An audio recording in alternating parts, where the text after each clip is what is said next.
എല്ലാവർക്കും എൻ്റെ യൂട്യൂബ് ചാനലിലേക്ക് സ്വാഗതം. ഇന്ന് നല്ലൊരു കടലക്കുറുമയാണ് തയ്യാറാക്കാൻ പോകുന്നത്. കുതിർത്തിയ കടല 2 കപ്പ് കുക്കറിലിട്ടിട്ടുണ്ട്. അടുത്തത് ഒരു അര സ്പൂണ് മഞ്ഞൾപ്പൊടി, ഒരു അര സ്പൂണ് ഗരം മസാലപ്പൊടി, ആവശ്യത്തിന് ഉപ്പും വെള്ളവും ഒഴിച്ച് നമുക്കിതിനെ അടച്ച് വെച്ച് ഒരു 6 വിസിൽ ഇടാം.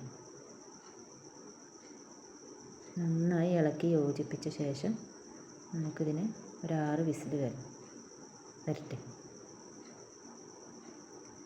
നമുക്കൊരു പാൻ അടുപ്പത്ത് വെച്ചിട്ട് അതിലേക്ക് ഒരു 2 സ്പൂണ് എണ്ണ ഒഴിക്കാം. ചട്ടി ചൂടായ ശേഷം 2 സ്പൂണ് എണ്ണ ഒഴിക്കുക. എണ്ണ ഒഴിച്ച ശേഷം എണ്ണ ചൂടായതിനു ശേഷം സവോള ഒരു 3 സവോള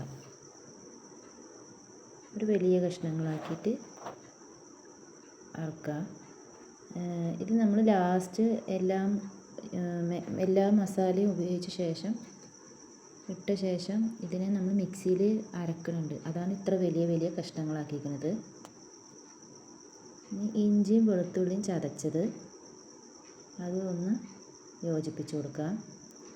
ആവശ്യത്തിനുള്ള കറിവേപ്പില, ഒരു തണ്ട് കറിവേപ്പില, അത് നന്നായി. തക്കാളി ഒരു 3 എണ്ണം, അത് നന്നായി ഒന്ന് വഴറ്റിയ ശേഷം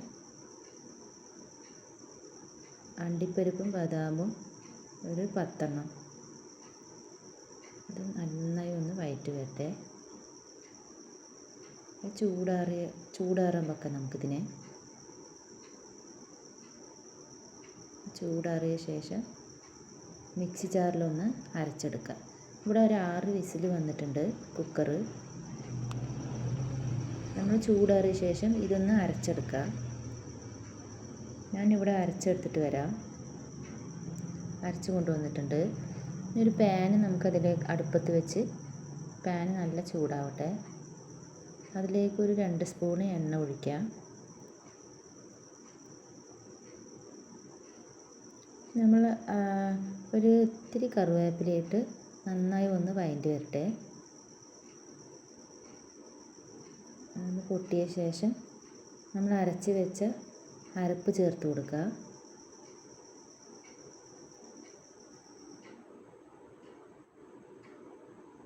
അത് നന്നായി ഒന്ന് മിക്സ് ചെയ്ത ശേഷം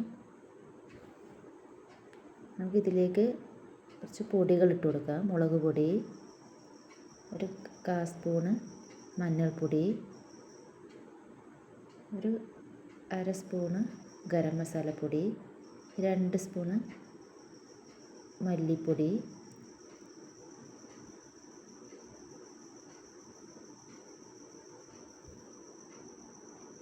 നന്നായി ഇളക്കി യോജിപ്പിച്ച ശേഷം കടല വെന്തത് നമുക്ക് അതിലേക്ക് കൊട്ടിക്കൊടുക്കാം. അതിൽ കുറച്ച് കടല മാറ്റി വെച്ചിട്ട് ഇത് മിക്സി ജാറിലൊന്ന് അരച്ചിട്ട് വരാം. നമുക്ക് ആവശ്യത്തിന് വെള്ളം ഒഴിച്ചു കൊടുക്കുക. ഇതിലേക്ക് നന്നായി ഇളക്കിയ ശേഷം ഇവിടെ വെള്ളം ഒഴിച്ചിട്ടുണ്ട്. അരച്ച കടല നമുക്ക് അതിലേക്ക് ആഡ് ചെയ്ത് കൊടുക്കാം. നന്നായി ഇളക്കി യോജിപ്പിച്ച ശേഷം നല്ലൊരു തിള വരട്ടെ. നമുക്കിത് അടച്ച് വെച്ച് തിളക്കാൻ വിടാം. ഇവിടെ നന്നായി തിളച്ചിട്ടുണ്ട്. കുറുമയാണ്, കടല കുറുമയാണിത്. നല്ല ടേസ്റ്റാണ്. നിങ്ങളെല്ലാവരും എൻ്റെ ചാനലൊന്ന് സബ്സ്ക്രൈബ് ചെയ്യണം കേട്ടോ. ഒരു ലൈക്കും.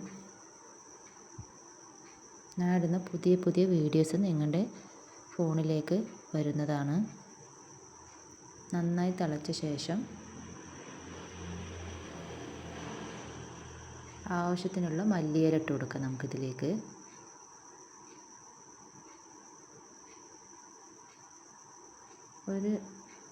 നമുക്ക് അടച്ച് വെച്ച ശേഷം ഗ്യാസ് ഓഫാക്കാം. ഇവിടെ കടലക്കുറുമ റെഡി ആയിട്ടുണ്ട്. ചപ്പാത്തിക്കും പൊറോട്ടക്കും പുട്ടിനും അപ്പത്തിനും എല്ലാത്തിനും നല്ല ടേസ്റ്റാണ്. നിങ്ങളെല്ലാവരും ഈ കടലക്കുറുമ വീട്ടിലുണ്ടാക്കി നോക്കണം. Thank you.